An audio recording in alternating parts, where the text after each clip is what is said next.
Welcome to Brilliant Reads, a curated set of articles authored by our faculty. This is an easy-to-listen and understand, conversational-style explainer of an article.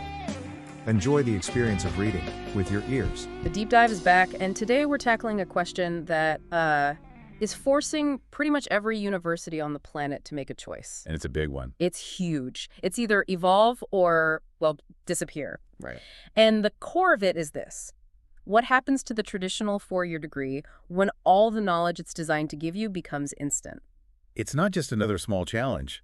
This is an existential crisis, and it's being driven entirely by technology, the fundamental architecture of higher education. The one we've had for 100 years. Exactly. It was built for a different world. It's just not fit for purpose anymore, especially not in the age of what some are calling cognitive infrastructure. So our mission in this deep dive is to really unpack the source material that traces this whole problem through three distinct technological eras. We want to show you not just what universities are doing, but more importantly, why they're struggling so much to adapt. We're going to be focusing on a pretty pivotal paper from 2026. It's called Higher Education's Race for Relevance in the Age of AI. And the author is Reena Atanasiadis. Her background is, I think, really critical to understanding why this analysis is so sharp. It really is. So she's a tenured professor of finance at Concordia University's John Molson School of Business. Which is already a top-tier position. But her career isn't just academic. She's got serious executive experience. We're talking senior roles like national director, SVP, general manager. In banking, wealth management, consulting. I mean, she was a founding partner of a high-net-worth wealth management practice. She understands how money and markets actually work at a very high level. And at the same time, she consults on the internal quality standards for universities, things like AACSB accreditation. Yeah. Okay, so let's unpack that for a second. A background like that. Someone who gets the financial balance sheet of an institution, the, internal academic rigor, and the demands of the global job market. It gives her a truly unique vantage point. She's not just looking at a syllabus and critiquing it. Yeah. She's looking at the entire enterprise, the entire structure. And she sees deep, deep trouble. That's the key. She analyzes the academic model, not just from a teaching perspective, but from an economic one. And her core finding, which is where we have to start, is that despite three huge tech revolutions, the fundamental structure of higher education. How we define a course, a semester, a degree. It's all frozen in time. Okay, so to get this, we have to go back. Let's start with segment 1, the pre-internet era, before 1995. You have to, because this system was designed for the industrial age, and for that world, it worked. It worked perfectly. Right. It was all about scale and standardization. Post-World War II, it stopped being just an elite finishing school. It became this reliable machine. A machine for producing a standardized professional workforce. You needed engineers, accountants, middle managers, and the system delivered them. And that entire model was built on a huge, unspoken assumption. A massive one. The assumption was that education was permanent. You went to university at 18, you picked a profession, learned a body of knowledge, and that knowledge would, more or less, carry you for 40 years. Because the world just changed that slowly.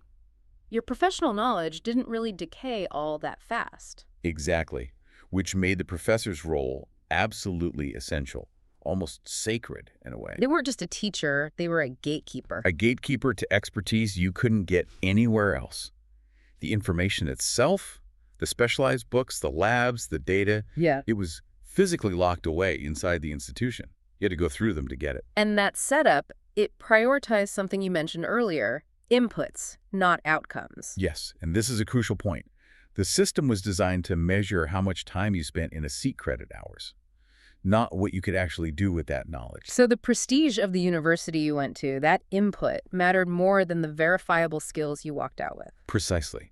And for that first generation of learners, the pre-internet generation, this whole structure provided incredible value. It gave them clarity. A clear, linear path, high school to university to a secure career.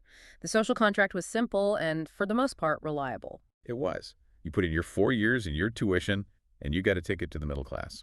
Okay, so that brings us to the second era, the digital one, from roughly 1995 up to the early 2020s. The internet arrives, and you'd think this would have been a total game changer. It should have been a complete rupture. The university's core commodity information suddenly became free. I mean, think about the timeline. Google comes along in '98. Then MIT OpenCourseware in 2001, putting lectures online for free. Then Khan Academy. High-quality educational content became available globally at almost zero cost. And yet, the core model held on. It held on tight.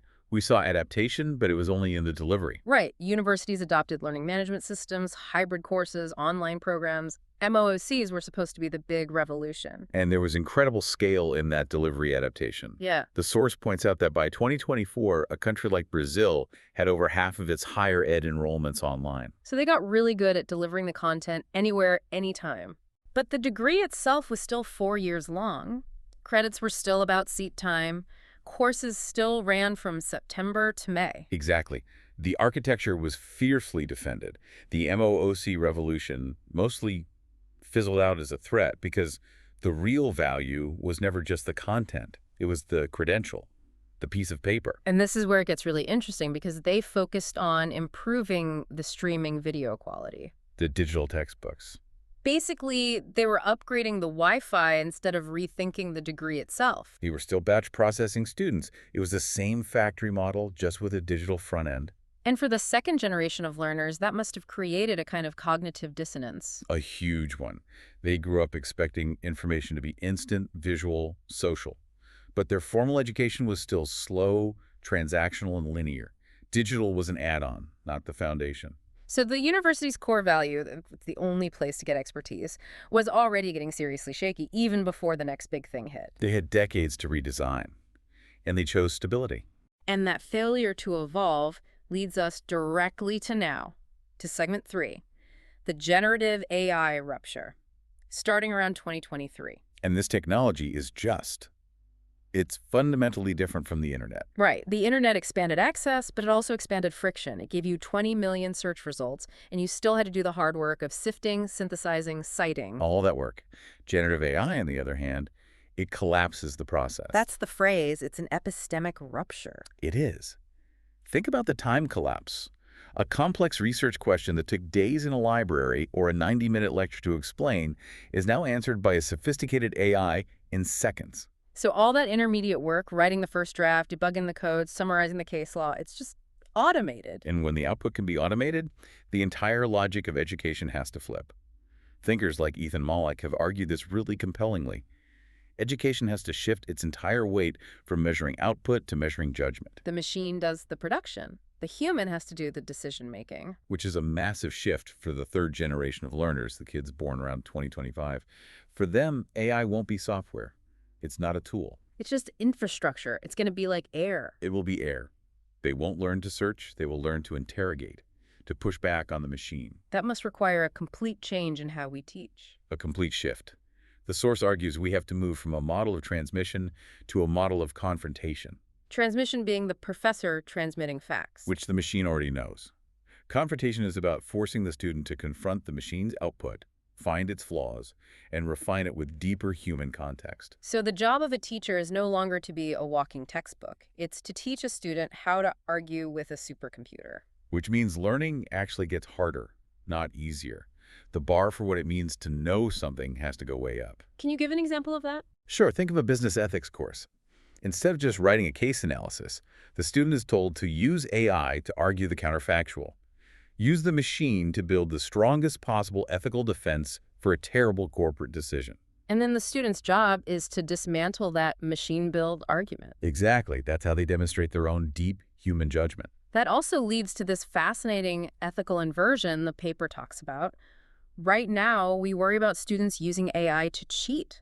But in the near future, society might see a student who lacks access to powerful generative AI as being severely disadvantaged. The same way we see a student without internet access today. Because AI is a general-purpose technology, like electricity or the printing press. The printing press forced us to create standards, like the scientific method, peer review, to manage the flood of information. AI requires a similar rewiring. Discernment is the only skill that matters now. So while academia is wrestling with this huge epistemic shift, the economic pressures from the outside are getting much more intense. They're becoming impossible to ignore. The labor market is already moving on. It's abandoning the degree as the only ticket to entry and looking for demonstrable skills instead. And the signals are clear. There's hard data on this. Gallup found that 72% of Fortune 500 chief human resources officers see AI replacing significant numbers of jobs in their companies. And that's within the next 3 years. Not some distant future. Now. We're already seeing it in hiring. Big tech companies, which were the huge consumers of new graduates, cut their hiring of U-grads by 25% in 2024 alone. And this is the crucial part. If AI lets one experienced manager do the work of 3 junior associates, that entire entry-level pathway just vanishes. So if all that rote entry-level work is gone, what are companies hiring for? Not for the ability to process data. They're hiring for judgment, ethical grounding, high-level communication, the kind you need to prompt these systems, and contextual analysis. They need people who can manage the machine. And that shift is why we're seeing this explosion in things like micro-credentials and digital badges. Right, because they signal what you can actually do, not just where you sat for 4 years. And the market is rewarding it. The source mentions that 90% of employers are willing to offer up to a 15% higher starting salary for people with the right micro-credentials. That 15% premium is a direct signal of confidence in verified skills over a generic degree. Meanwhile, the customers themselves, the students, are getting really skeptical. How could they not? They see higher ed as this high-risk economic investment, not a guaranteed path. Only a third of students currently enrolled say college is worth the cost. And Pew Research found only 22% of Americans think a 4-year degree is worth it if you have to take out loans. So you have this perfect storm. The internal logic is collapsing because of AI, the external market wants skills, not degrees, and the customers are questioning the price. And yet, what are the institutions doing? They're hedging. They're embracing the AI leadership rhetoric, adding a few AI courses. But not redesigning the core architecture. No. They're trying to make the old factory more efficient instead of building a new model for a new economy. They're stuck on the 4-year credit hours system because that's what their entire bureaucracy and their balance sheet is built on. It's clear that just making small changes isn't going to cut it anymore. Which brings us back to the fundamental question the source poses. If answers are instant, what is a university for? It has to move from instructing students what to know to training them how to judge. The entire value proposition has to shift from access to refinement. And that means really changing the structure, moving away from batch processing everyone on the same timeline. Towards customized, competency-based pathways. Modular credentials that can stack up over a lifetime. Things that move in the speed of the student, not the speed of the academic calendar. If we connect this to the bigger picture. Yeah, these huge general-purpose technologies, they demand a societal rewiring. The printing press required the scientific method to sort fact from fiction. AI is going to require a similar overhaul of what we even mean by learning and by judgment. We have to learn to trust our own discernment over the machine's perfect-sounding output. The next generation of learners, they're going to be entering workplaces where they direct cognitive infrastructure as a daily task. So the question isn't whether education should change, it's whether our current institutions can ground students in the foundations, the humanities, ethics, critical judgment that are needed to maintain authority over these incredibly powerful machines. So what does all of this mean for you? If the machines can perform the output instantly, the ultimate competitive advantage for any learner today is the quality of their judgment. How are you training that judgment now, today, by asking tough questions, by confronting your own assumptions, for a world where only wisdom, not just knowledge, will truly be valued? That's the most critical skill you can cultivate as AI becomes the very air we breathe. Thank you for listening. You can download this article at www.fastfuturebrilliantreads.com. Stay future, stay fast.